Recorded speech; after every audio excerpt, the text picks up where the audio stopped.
नमस्कार दोस्तों, आज कहानी की अगली कड़ी में हम मुंशी प्रेमचंद जी द्वारा लिखित तेतर कहानी को सुनते हैं। तो चलिए शुरू करते हैं। आखिर वही हुआ जिसकी आशंका थी, जिसकी चिंता में घर के सभी लोग विशेषतः प्रसूता पड़ी हुई थी। 3 पुत्रों के पश्चात कन्या का जन्म हुआ। माता सौर में सूख गई, पिता बाहर आंगन में सूख गए और पिता की वृद्धा माता सौर द्वार पर सूख गई। अनर्थ, महाअनर्थ। भगवान ही कुशल करे तो हो। यह पुत्री नहीं राक्षसी है। इस अभागिनी को इसी घर में आना ही था तो कुछ दिन पहले क्यों न आई। भगवान 7वें शत्रु के घर भी तेतर का जन्म न दें। पिता का नाम पंडित दामोदर दत्त शिक्षित आदमी थे, शिक्षा विभाग में ही नौकर भी थे। मगर इस संस्कार को कैसे मिटा देते हैं जो परंपरा से हृदय में जमा हुआ था कि तीसरे बेटे की पीठ पर होने वाली कन्या अभागिनी होती है, या पिता को लेती है या माता को या अपने को। उनकी वृद्धा माता लगी नवजात कन्या को पानी पी पी कर कोसने, कलमुही है, कुलच्छनी है, न जाने क्या करने आई है यहाँ। किसी बांझ के घर जाती तो उसके दिन फिर जाते। दामोदर दत्त दिल में तो घबराए हुए थे, पर माता को समझाने लगे, अम्मा तेतर वेतर कुछ नहीं, भगवान की जो इच्छा होती है वही होता है। ईश्वर चाहेंगे तो सब कुशल ही होगा। गाने वाली को बुला लो, नहीं लोग कहेंगे कि 3 बेटे हुए तो कैसे फूली फिरती थी, एक बेटी हो गई तो घर में कोहराम मच गया। माता बोली, अरे बेटा तुम क्या जानो इन बातों को, मेरे सिर तो बीत चुकी है। प्राण न हो मेरे में समाया हुआ है। तेतर के ही जन्म से तुम्हारे दादा का देहांत हुआ, तभी से तेतर का नाम सुनते ही मेरा कलेजा कांप उठता है। दामोदर बोले, इस कष्ट के निवारण भी कोई उपाय भी तो होगा। माता बोली, उपाय बताने को तो बहुत है, पंडित जी से पूछो तो कोई न कोई उपाय बता देंगे, पर इससे कुछ नहीं होता। मैंने कौन सा अनुष्ठान नहीं किए, पर पंडित जी को तो मुट्ठियाँ गर्म हुई। यहाँ जो सिर पर पड़ना था वह पड़ ही गया। अब टके के पंडित रह गए हैं, जजमान मरे या जिए उनकी बला से, उनकी दक्षिणा मिलनी चाहिए। लड़की दुबली पतली भी नहीं है, तीनों लड़कों से हष्ट पुष्ट हैं, बड़ी बड़ी आंखें हैं, पतले पतले लाल होठ हैं जैसे गुलाब की पत्ती, गोरा चिट्टा रंग है, लंबी सी नाक, कलमुही नहलाते समय रोई भी नहीं, टुकुर टुकुर ताकती रही। यह सब लक्षण कुछ अच्छे थोड़े ही हैं। दामोदर दत्त के तीनों लड़के सांवले थे, कुछ विशेष रूपवान भी न थे। लड़की के रूप का बखान सुनकर उनका चित्त कुछ प्रसन्न हुआ। बोले, अम्मा जी तुम भगवान का नाम लेकर गाने वालियों को बुला भेजो, गाना बजाना होने दो, भाग्य में जो कुछ है वह तो होगा ही। माता जी बोली, जी तो हुलस्ता नहीं, करूं क्या। दामोदर बोले, गाना न होने से कष्ट का निवारण तो होगा नहीं कि हो जाएगा। अगर इतने सस्ते में जान छूटे तो मत कराओ गाना। माता बोली, बुला लेती हूँ बेटा, जो कुछ होना था वह तो हो ही गया। इतने में दाई ने सौर से पुकार कर कहा, बहू जी कहती हैं गाना वाना कराने का काम नहीं है। माता बोली, भला उनसे कहो चुप बैठी रहें, बाहर निकलकर मनमानी करेंगी। 12 ही दिन है, बहुत दिन नहीं है, बहुत इतराती फिरती हैं, यह न करूँगी वह न करूँगी। देवी क्या है, देवता क्या है, मर्दों की बातें सुनकर वही रट लगाने लगती थी। अब तो चुपके से बैठती क्यों नहीं। मैं तो तेतर को अशुभ नहीं मानती और सब बातों में मेमों की बराबर करती है, तो इस बात में भी करे। यह कहकर माताजी ने नाइन को भेजा कि जाकर गाने वालियों को बुला ला, पड़ोस में कहती भी जाना। सवेरा होते ही बड़ा लड़का सोकर उठा और आंखें मलता हुआ जाकर दादी से पूछने लगा, बड़ी अम्मा कल अम्मा को क्या हुआ। उसकी दादी बोली, लड़की तो हुई है। बालक खुशी से उछलकर बोला, ओहो पैजनियाँ पहनकर छुन छुन चलेगी, जरा मुझे दिखा दो दादी जी। दादी बोली, अरे क्या सौर में जाएगा, पागल हो गया है क्या। लड़के की उत्सुकता न मानी, सौर के द्वार पर जाकर खड़ा हो गया और बोला, अम्मा जरा बच्ची को मुझे दिखा दो। दाई ने कहा, बच्ची अभी सो रही है। बालक बोला, जरा दिखा दो गोद में लेकर। दाई ने कन्या उसे दिखा दी तो वहाँ से दौड़ता हुआ अपने छोटे भाइयों के पास जा पहुँचा और उन्हें जगा जगा कर खुशखबरी सुना। एक बोला, नन्ही सी होगी। बड़ा वाला बोला, बिल्कुल नन्ही सी, बस जैसी बड़ी गुड़िया। ऐसी गोरी है कि क्या किसी साहब की लड़की होगी। यह लड़की मैं लूँगा। सबसे छोटा बोला, हमको भी दिखा दो। तीनों मिलकर लड़की को देखने आए और वहाँ से बगले बजाते उछलते कूदते बाहर आए। बड़ा बोला, देखो कैसी है। मंझला बोला, कैसे आंखें बंद किए पड़ी थी। फिर छोटा वाला बोला, इसे तो हमें दे देना। बड़ा बोला, खूब द्वार पर बारात आएगी, हाथी घोड़े बाजे और आतिशबाजियां होंगी। मंझला लड़का बोला और छोटा बोला, दोनों ऐसे मगन हो रहे थे मानो वह मनोहर दृश्य आंखों के सामने है। उनके सरल नेत्र मनोल्लास से चमक रहे थे। मंझला बोला, फुलवारियां भी होंगी। छोटा बोला, अम्बी पूल लेंगे। छठी भी हुई, बरही भी हुई, गाना बजाना, खाना खिलाना, देना दिलाना सब कुछ हुआ, पर रस्म पूरी करने के लिए दिल से नहीं, खुशी से नहीं। लड़की दिन पर दिन दुर्बल और अस्वस्थ होती जाती थी। माँ उसे दोनों वक्त अफीम खिला देती और बालिका दिन और रात नशे में बेहोश पड़ी रहती। जरा भी नशा उतरता तो भूख से विकल होकर रोने लगती। माँ कुछ ऊपरी दूध पिलाकर अफीम खिला देती। आश्चर्य की बात तो यह थी कि अब की उसकी छाती में दूध भी नहीं उतरा। यूँ भी उसे दूध देर से उतरता था, पर लड़कों की बेर उसे नाना प्रकार की दूधवर्धक औषधियाँ खिलाई जाती। बार बार शिशु को छाती से लगाया जाता, यहाँ तक कि दूध उतर ही आता था। पर अब की यह आयोजनाएं न की गई। फूल सी बच्ची कुम्हलाती जाती थी। माँ तो कभी उसकी ओर ताकती भी न थी। हाँ, नाइन कभी चुटकियां बजाकर चुमकारती तो शिशु के मुख पर ऐसी दयनीय, ऐसी करुण वेदना अंकित दिखाई देती कि वह आंखें पूछती हुई चली जाती थी। बहू से कुछ कहने सुनने का साहस न पड़ता। बड़ा लड़का सिद्धू बार बार कहता, अम्मा बच्ची को दो, बाहर से खिला लाऊं, पर माँ उसे झिड़क देती थी। 3-4 महीने हो गए।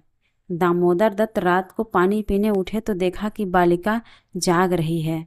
सामने ताक पर मीठे तेल का दीपक जल रहा था। लड़की टकटकी बांधे उसी दीपक की ओर देखती थी और अपना अंगूठा चूसने में मगन थी। चुभ चुभ की आवाज आ रही थी। उसका मुख मुरझाया हुआ था, पर वह न रोती थी न हाथ पैर फेंकती थी। बस अंगूठा पीने में ऐसी मगन थी मानो उसमें सुधा रस भरा हुआ है। वह माता के स्तनों की ओर मुख भी न फेरती थी, मानो उसका उन पर कोई अधिकार नहीं है, उसके लिए वहाँ कोई आशा नहीं है। बाबू साहब को उस पर दया आई। इस बेचारी का मेरे घर में जन्म लेने का क्या दोष है? मुझ पर या इसकी माता पर जो कुछ भी पड़े उसमें उसका क्या अपराध? हम कितनी निर्दयता कर रहे हैं कि कुछ कल्पित अनिष्ट के कारण उसका इतना तिरस्कार कर रहे हैं। माना कि कुछ अमंगल हो भी जाए तो क्या उसके भय से इसके प्राण ले लिए जाएंगे? अगर अपराधी है तो मेरा प्रारब्ध है। इस नन्हे से बच्चे के प्रति हमारी कठोरता क्या ईश्वर को अच्छी लगती होगी? उन्होंने उसे गोद में उठा लिया और उसका मुख चूमने लगे। लड़की को कदाचित पहली बार सच्चे स्नेह का ज्ञान हुआ। वह हाथ पैर उछालकर गूं गूं करने लगी और दीपक की ओर हाथ फैलाने लगी। उसे जीवन ज्योति सी मिल गई। प्रातःकाल दामोदर दत्त ने लड़की को गोद में उठा लिया और बाहर लाए। उनकी पत्नी ने बार बार कहा, उसे पड़ी रहने दो, ऐसी कौन बड़ी सी सुंदर है, अभागिन रात दिन तो प्राण खाती रहती है, मर भी नहीं जाती कि जान छूट जाए। किंतु दामोदर दत्त ने न माना। उसे बाहर लाए और अपने बच्चों के साथ बैठकर खिलाने लगे। उनके मकान के सामने थोड़ी सी जमीन पड़ी हुई थी। पड़ोस के किसी आदमी की एक बकरी उसमें आकर चरा करती थी। इस समय भी वह चर रही थी। दामोदर दत्त ने सबसे बड़े लड़के से कहा, सिद्धू जरा उस बकरी को पकड़ो तो इसे दूध पिलाएं, शायद भूखी है बेचारी। देखो तुम्हारी नन्ही सी बहन है ना, इसे रोज हवा में खिलाया करो। सिद्धू को दिल लगी हाथ आई। उसका छोटा भाई भी दौड़ा। दोनों ने घेर कर बकरी को पकड़ा और उसका कान पकड़े हुए सामने लाए। पिता ने शिशु का मुंह बकरी के थन में लगा दिया। लड़की चुबलाने लगी और एक क्षण में दूध की धार उसके मुंह में जाने लगी। मानो टिमटिमाते दीपक में तेल पड़ जाए। लड़की का मुंह खिल उठा। आज शायद पहली बार उसकी क्षुधा तृप्त हुई थी। वह पिता की गोद में हुमक हुमक कर खेलने लगी। लड़कों को भी खूब नचाया और कुदाया। उस दिन से सिद्धू को मनोरंजन का एक नया साधन मिल गया। बालकों को बच्चों से बहुत प्रेम होता है। अगर किसी घोंसले में चिड़िया का बच्चा देख पाए तो बार बार वहां जाएंगे, देखेंगे कि माता बच्चे को कैसे दाना चुगाती है, बच्चा कैसे चोंच खोलता है, कैसे दाना लेते समय परों को फड़फड़ाकर चें चें करता है। आपस में बड़े गंभीर भाव से उसकी चर्चा करेंगे।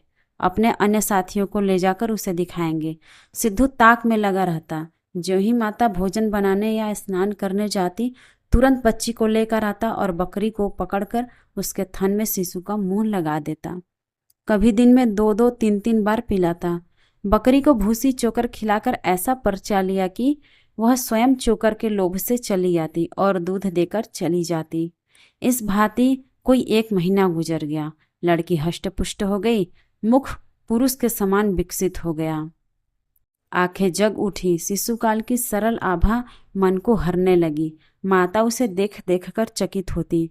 किसी से कुछ कह तो न सकती, पर दिल में उसे आशंका होती कि अब वह मरने को नहीं, हम ही लोगों के सिर जाएगी। कदाचित ईश्वर उसकी रक्षा कर रहे हैं, तभी तो दिन पर दिन निखरती जाती है। नहीं, अब तक ईश्वर के घर पहुंच गई होती। मगर दादी माता से कहीं ज़्यादा चिंतित थी। उसे भ्रम होने लगा कि वह बच्ची को खूब दूध पिला रही है, सांप को पाल रही है, शिशु की ओर आंख उठाकर भी न देखती। यहाँ तक कि एक दिन कह बैठी, लड़की का बड़ा छोह करती हो। हाँ भाई, माँ हो कि नहीं, तुम न छोह करोगी तो कौन करेगा। अम्मा जी, ईश्वर जानते हैं कि जो मैं इसे दूध पिलाती हूँ। अरे तो मैं थोड़े मना करती हूँ। मुझे क्या गरज पड़ी है कि मुफ्त में अपने ऊपर पाप लूँ। कुछ मेरे सिर तो जाएगी नहीं। दामोदर की पत्नी बोली, अब आपको विश्वास ही न आए तो कोई क्या करे। मुझे पागल समझती हो? वह हवा पी पी कर ऐसी हो रही है। अम्मा जी बोली। दामोदर की स्त्री बोली, भगवान जाने अम्मा, मुझ तो अपने आप पे अचरज होता है कि यह ऐसा कैसे हो रही है। बहू ने बहुत निर्दोषिता जताई, किंतु अम्मा को विश्वास न आया। उसने समझा यह मेरी शंका को निर्मूल समझती है, मानो मुझे इस बच्ची से कोई बैर है। उसके मन में यह भाव अंकुरित होने लगा कि इसे कुछ हो जाए तब यह समझे कि मैं झूठ नहीं कहती थी। वह जिन प्राणियों को अपने प्राणों से भी प्रिय समझती थी, उन्हीं लोगों के लिए अमंगल की कामना करने लगी, केवल इसलिए कि मेरी शंकाएं सत्य हो जाएं। वह यह तो नहीं चाहती थी कि कोई मर जाए, पर इतना अवश्य चाहती थी कि किसी बहाने से मैं चेता दूं और दिखा दूं कि तुमने मेरा कहा न माना, यह उसी का फल है। उधर सास की ओर से ज्यों ज्यों यह द्वेष भाव प्रकट होता था, बहू का कन्या के प्रति स्नेह बढ़ता था। ईश्वर से मनाती रहती थी कि किसी भांति 1 साल कुशल से कट जाता तो इनसे पूछती। कुछ लड़की का भोला भाला चेहरा, कुछ अपने पति का प्रेम वात्सल्य देखकर भी उसे प्रोत्साहन मिलता था। विचित्र दशा हो रही थी। न दिल खोलकर ही प्यार कर सकती थी, न संपूर्ण रीति से निर्दय होते ही बनता था, न हंसते बनता था, न रोते। इस भांति 2 महीने गुजर गए और कोई अनिष्ट न हुआ। तब तो वृद्धा सास के पेट में चूहे दौड़ने लगे। बहू को 2-4 दिन ज्वर भी नहीं आ जाता कि मेरी शंका की मर्यादा रह जाए। पुत्र भी किसी दिन पैर गाड़ी पर से नहीं गिर पड़ता। न बहू के मैके से ही किसी के स्वर्गवास की सुनावनी आती है। एक दिन दामोदर दत्त ने खुले तौर पर कह भी दिया कि अम्मा, यह सब ढकोसला है। 73 लड़कियां क्या दुनिया में नहीं होती? तो सब के माँ बाप मर ही जाते हैं क्या? अंत में उसने अपनी शंकाओं को यथार्थ सिद्ध करने की एक तरकीब सोच निकाली। एक दिन दामोदर दत्त स्कूल से आए तो देखा कि अम्मा जी खाट पर अचेत पड़ी हुई हैं और उनकी पत्नी अंगीठी में आग रखे उनकी छाती सेक रही है और कोठरी के द्वार और खिड़कियां बंद है। दामोदर घबरा कर बोले, अम्मा जी क्या दशा है? उनकी पत्नी बोली, दोपहर से ही कलेजे में एक सूल उठ रहा है, बेचारी बहुत तड़प रही हैं। दामोदर बोले, मैं जाकर डॉक्टर साहब को बुला लाऊं ना? देर करने से शायद रोग बढ़ जाए। अम्मा जी कैसी तबीयत है? माता ने आंखें खोली और कराहते हुए बोली, बेटा तुम आ गए, अब न बचूंगी। हाय भगवान, अब न बचूंगी। जैसे कोई कलेजे में बरछी छुभा रहा हो। ऐसी पीड़ा कभी न हुई थी। इतनी उम्र बीत गई, ऐसी पीड़ा नहीं हुई। दामोदर की पत्नी बोली, यह कलमुही छोकरी न जाने किस मनहूस घड़ी में पैदा हुई। सास बोली, बेटा सब भगवान करते हैं, यह बेचारी क्या जाने। देखो मैं मर जाऊं तो उसे कष्ट मत देना। अच्छा हुआ मेरे सिर आई, किसी के सिर तो जाती ही, मेरे ही सिर सही। हाय भगवान अब न बचूंगी। दामोदर बोले, जाकर डॉक्टर बुला लाऊं, अभी लौट आता हूँ। माताजी को केवल अपनी बात की मर्यादा निभानी थी, रुपए खर्च न कराने थे। बोली, नहीं बेटा, डॉक्टर के पास जाकर क्या करोगे? अरे वह कोई ईश्वर है? डॉक्टर अमृत पिला देगा, 10-20 वह भी ले जाएगा। डॉक्टर वैद्य से कुछ न होगा बेटा। तुम कपड़े उतारो, मेरे पास बैठकर भागवत पढ़ो। अब न बचूंगी, हाय राम। दामोदर बोले, तेतर बुरी चीज है, मैं समझता था कि ढकोसला है ढकोसला। दामोदर की पत्नी बोली, इसी से मैं उसे कभी मुंह नहीं लगाती थी। दामोदर की माँ बोली, बेटा बच्चों को आराम से रखना, भगवान तुम लोगों को सुखी रखे। अच्छा हुआ कि मेरे ही सिर गई, तुम लोगों के सामने मेरा परलोक हो जाएगा। कहीं किसी दूसरे के सिर जाती तो क्या होता राम। भगवान ने मेरी विनती सुन ली। हाय हाय। दामोदर दत्त को निश्चय हो गया कि अब अम्मा न बचेंगी। बड़ा दुख हुआ। उनके मन की बात होती तो वह माँ के बदले तेतर को न स्वीकार करते। जिस जननी ने जन्म दिया, नाना प्रकार के कष्ट झेलकर उनका पालन पोषण किया, अकाल वैधव्य को प्राप्त होकर भी उनकी शिक्षा का प्रबंध किया, उसके सामने एक दुधमुही बच्ची का क्या मूल्य था, जिसके हाथ का एक गिलास पानी भी वह न जानते थे। शोकातुर होकर कपड़े उतारे और माँ के सिरहाने बैठकर भागवत की कथा सुनाने लगे। रात को बहू भोजन बनाने चली तो सास से बोली, अम्मा जी तुम्हारे लिए थोड़ा सा साबूदाना बना दूं? माता ने व्यंग करके कहा, बेटी अन्न बिना न मारो, भला साबूदाना मुझसे खाया जाएगा? जाओ थोड़ी पूरियां छान लो, पड़े पड़े जो कुछ इच्छा होगी खा लूंगी। कचौरियां भी बना लेना, मरती हूं तो भोजन को तरस तरस क्यों मरूं। थोड़ी मलाई भी मंगवा लेना, चौक की हो, फिर थोड़े खाने आऊंगी बेटी। थोड़े से केले मंगवा लेना, कलेजे के दर्द में केले खाने से आराम होता है। भोजन के समय पीड़ा शांत हो गई, लेकिन आधे घंटे बाद वह फिर से जोरों से होने लगी। आधी रात के समय कहीं जाकर उनकी आंख लगी। 1 सप्ताह तक उनकी यही दशा रही। दिन भर पड़ी पड़ी कराहा करती, बस भोजन के समय जरा वेदना कम हो जाती। दामोदर दत्त सिरहाने बैठे पंखा झलते और मातृ वियोग के आगत शोक से रोते। घर की महरी ने मोहल्ले भर में यह खबर फैला दी। पड़ोसी ने देखने आई तो सारा इल्जाम बालिका के सिर गया। एक ने कहा, यह तो कहो बड़ी कुशल हुई कि बुढ़िया के सिर गई, नहीं तो तेतर माँ बाप 2 में से एक को लेकर तभी शांत होती है। देव न करे किसी के घर तेतर का जन्म हो। दूसरी पड़ोसन बोली, मेरे तो तेतर का नाम सुनते ही रोए खड़े हो जाते हैं। भगवान बांझ रखे पर तेतर न दे। 1 सप्ताह के बाद वृद्धा का कष्ट निवारण हुआ। मरने में कोई कसर न थी। वह तो कहो पुरखाओं का पुण्य प्रताप था। ब्राह्मणों को गोदान दिया गया, दुर्गा पाठ हुआ, तब कहीं जाके संकट कटा। तो दोस्तों आज की ये मुंशी प्रेमचंद जी द्वारा लिखित तेतर कहानी आपको कैसी लगी कमेंट करके ज़रूर बताइएगा। और अगर चैनल पर नए हैं तो चैनल को सब्सक्राइब जरूर कर लीजिएगा।